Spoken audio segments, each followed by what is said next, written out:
Anda sedang menyaksikan program acara Cahaya Kasih, Cahaya Bagi Keluarga. Pemirsa yang baru bergabung dengan acara ini, topik kita mengenai langkah iman menghadapi fenomena akhir zaman yang diangkat dalam Perjanjian Baru 1 Petrus 4 ayat 7 dengan Bapak Pendeta Ezior Ratun 3 SE.MIN. Silakan Pak Pendeta untuk pemberitaan firman Tuhan hari ini. Terima kasih Bu.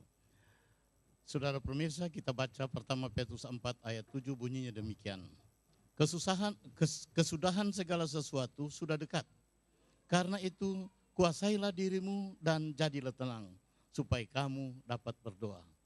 Saudara, kesudahan segala sesuatu kita bisa baca, kita bisa ikuti di dalam kitab Injil karangan Matius pasal 24, mulai dari ayat 3 sampai dengan ayat yang ke-14.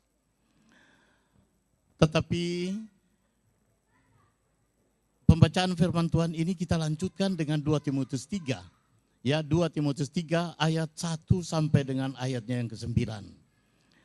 Saudara, Tuhan Yesus mengatakan bahwa sebelum kesudahan itu ada, harus terjadi dan harus ada. Kita dengar dari perang di mana-mana, terjadi perang di mana-mana. Kemudian saudara sekalian, terjadi gempa bumi, terjadi kelaparan di mana-mana, saudara sekalian. Sebagaimana yang kita alami baru-baru ini, bencana bagi kita kemarau panjang. Yang kalau tidak Tuhan berikan sukacita sejahtera bagi kita dengan adanya hujan yang sekarang ini, wah, bencana itu tiba-tiba saja, kebakaran di mana-mana. Coba lihat di Kota Madia kita sekarang ini, di Kota Madia kita saja terjadi kebakaran di mana-mana. Sedikit-sedikit kedengaran itu pemadam kebakaran, Bu. Pemadam kebakaran karena apa? Kebakaran. Ini karena kemarau yang panjang. Tetapi Tuhan dengan kasih-Nya sudah mendatangkan hujan. Sebab kalau tanpa hujan yang Tuhan berikan, orang sebiking so sampai ada bantuan dari negara lain, bom air dan segala macam, tidak bisa. Kita pe Kelabat sana sudah bakar terus. Begitu juga kita pe daerah Sumatera, Kalimantan, sampai di Papua. Saudara sekalian, bencana ini sangat mengharukan. Banyak orang yang kena dengan nafas yang sesak dan sebagainya, anak-anak sampai orang dewasa. Tapi dengan kasih Tuhan, hujan turun, habislah itu. Saudara, saya yakin dan percaya hujan turun ini karena berkat kasih Tuhan atas permohonan doa kita. Saudara, saya lanjutkan sedikit dengan hujan yang turun sekarang. Saya bermohon beberapa hari ini, begitu hujan turun, kiranya berkat kasih Tuhan dengan hujan turun ini berkecukupan. Artinya sesuai dengan takaran yang ada. Sebab kalau berani dia lebih kasih yang, coba lihat tahun 2013 dan 2014. Kita ada kebanjiran, ada tanah longsor, mendatangkan juga kerusakan, banjir bandang. Saudara yang kekasih. Nah, kesudahan segala sesuatu sudah dekat. Ayat pembacaan firman Tuhan kita. Karena itu kuasailah dirimu dan jadilah tenang, supaya kamu dapat berdoa. Kuasailah dirimu, ini yang saya ingin bahas, kita kemukakan pada pembahasan siang ini. Kalau di dalam Matius pasal 24 ayat 3 sampai dengan 15 tadi, di sana dia katakan begini saudara sekalian. Terjadi peperangan di mana-mana. Ini di luar kemampuan daripada kita. Di luar dari perkembangan kita sebagai manusia.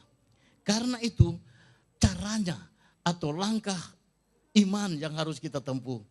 Tuhan Yesus katakan, di mana 2-3 orang berhimpun dalam namaku, doamu akan dijawab. Jadi langkah iman yang kita harus tempuh adalah kita datang di kaki Tuhan. Kita mohon kepadanya. Kita mohon agar supaya Tuhan yang mengatur. Segala perkara dapat kulakukan cuma karena Tuhan yang bersama dengan kita. Saya teruskan dengan kuasailah dirimu dan jadilah tenang, yang merupakan di dalam kemampuan, di dalam kesanggupan daripada tubuh kita ini. Inilah yang saya ingin sampaikan kepada saudara. Yang pertama, saya akan bahas dari faktor mata. Kedua, dari faktor telinga. Sebab dua faktor ini adalah merupakan pintu masuk informasi ke dalam tubuh kita. Informasi yang membuat kita menjadi tidak bisa menguasai diri. Di dalam 2 Timotius 3 ayat 1 sampai dengan 9 tadi. Kita mencintai uang karena apa? Dari mata kita. Coba saya sudah 50 tahun berkecimpung di dunia perbankan. Mata ini saudara sekalian. Kalau kita pelanggar ke sana, kong dia di sei kasir ada doi, kong mata ini bakilat, kita cuma pindah. Kita tidak pencuri, kita tidak merampok. Kita cuma pindah itu doi dari meja kasir, kita pindah ke kita pe kantong. So selesai itu. Karena apa? Karena ini mata. Tuhan Yesus katakan di dalam Matius 6 ayatnya 22 dan 23. Mata adalah pelita tubuh. Kalau matamu baik, maka hidupmu terang. Tetapi ayat 23, tetapi kalau matamu jahat, maka tubuhmu menjadi gelap. Alangkah gelapnya kegelapan itu kalau kita jadi gelap. Dari apa saudara? Coba saudara lihat, buktikan. Torang dari ruangan yang terang, kontorang keluar menuju ke gelap. Lebih gelap daripada yang gelap. Karena apa? Kita punya mata masih terpengaruh dengan cahaya terang, saudara. Jadi orang mesti piara orang pe mata. No, kalau mata sudah doi komba gelap seperti itu, jahat, maka orang akan celaka. Salah satu juga, Matius 5 ayat 28, Tuhan Yesus katakan itu. Barang siapa yang melihat perempuan dan menginginkannya, sudah bersinah dengan dia di dalam hatinya. Saudara, coba kalau orang pakai ini mata dengan sebaik-baiknya. Kemolekan, kecantikan daripada seorang wanita, itu adalah anugerah Tuhan, saudara. Itu adalah berkat dan karunia Tuhan untuk kita. Karena apa? Kita bisa melihat yang cantik-cantik. Tapi kalau mata ini soba belok, dia bilang menginginkannya, nah supaya itu. Berarti orang pemata so bahaya. Kalau orang so menginginkannya saudara sekalian, orang so bersinar dengan dia dalam hatinya. Malah kalau kita masuk sedikit di dalam Amsal 10 ayat 10a. Amsal 10 ayat 10a bunyinya, barang siapa mengedipkan mata, mendatangkan kesusahan. Dari apa saudara sekalian? Itu begitu orang solia, orang menginginkannya, orang mulai kedip mata, bermain mata, di pihak sebelah so babalele itu mata dia baku kedip saudara sekalian. Ini so lebih bahaya karena apa? So mengarah kepada perselingkuhan. Kalau perselingkuh, kita pebini, dia ada laki. Saudara sekalian, kita begitu habis kedap mengedip, DP kesusahan pertama kita semula takut dalam hati ini kok dapat tahu Kang. Nah, begitu dapat tahu, rusak berantakan rumah tangga saya, rusak berantakan rumah tangga dia. Mendatangkan kesusahan saudara sekalian. Jadi itu dari mata. Tuhan jaga mata. Tuhan Yesus katakan bilang, jaga matamu supaya apa? Untuk yang baik. Kemudian saya masuk di dalam pintu yang kedua. Pintu masuk untuk informasi ke kita, yaitu dari pihak telinga. Kalau telinga ini saudara-saudara kita pakai untuk yang baik, kita tidak dengar-dengar gosip segala macam saudara sekalian. Di dalam kitab Yakobus 1 ayat 22 dikatakan begini saudara sekalian. Jangan hanya menjadi pendengar saja, tetapi harus menjadi pelaku firman. Artinya kalau orang so dengar firman Tuhan di hari Minggu ya, di ibadah kolom, di ibadah KKR, pokoknya di ibadah-ibadah, orang jangan cuma dengar begitu, tapi hendaknya orang jadi pelaku. Di dalam Yesaya 50 ayat 4, bagian B, saya loncat di bagian B, dia katakan apa saudara sekalian? Tuhan sudah memberikan kepada kita telinga seorang murid. Nah kalau telinga seorang murid adalah telinga yang dengar-dengaran, telinga mendengar dengan positif.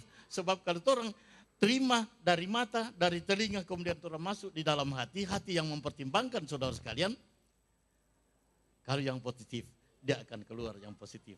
Nah, kalau orang telinga yang seorang murid, saudara, dia akan mendengar dengan baik. Di dalam Yesaya 50 bagian A, ayat 4 bagian A, dia bilang, Tuhan Allah telah memberikan kepada kita lidah seorang murid. Agar supaya dengan lidah ini, saya memperkatakan semangat yang baru bagi orang yang lesu. Saudara, jadi Tuhan memberikan telinga untuk orang dengar, Tuhan mempertajam pendengaran kita untuk mendengar bahan masukan, kemudian orang jangan cuma pendengar tapi orang pelaku, orang memberitahukan kepada jemaat, kepada orang sekeliling kita hal-hal yang positif, yang membangkitkan semangat saudara. Agar supaya setelah dia dapat semangat, orang semua sama-sama hidup. Ibaratnya kalau di falsafat orang-orang Manado dia bilang begini, si Timoto saling menghidupkan. Toh, kalau orang saling menghidupkan, semangat bagus. Saudara, kemudian dari mata, telinga, kita bicara dengan hati. Hati itu yang mempertimbangkan apa info yang masuk. Oke, kita akan melanjutkan Pak Pendeta ya. Oke. Dan baiklah pemirsa, kami akan melanjutkan akan pemberitaan firman Tuhan hari ini mengenai langkah iman menghadapi fenomena akhir zaman. Tadi mata, telinga, dan akan ke hati. Untuk itu jangan kemana-mana, tetaplah di Cahaya Kasih, cahaya bagi keluarga.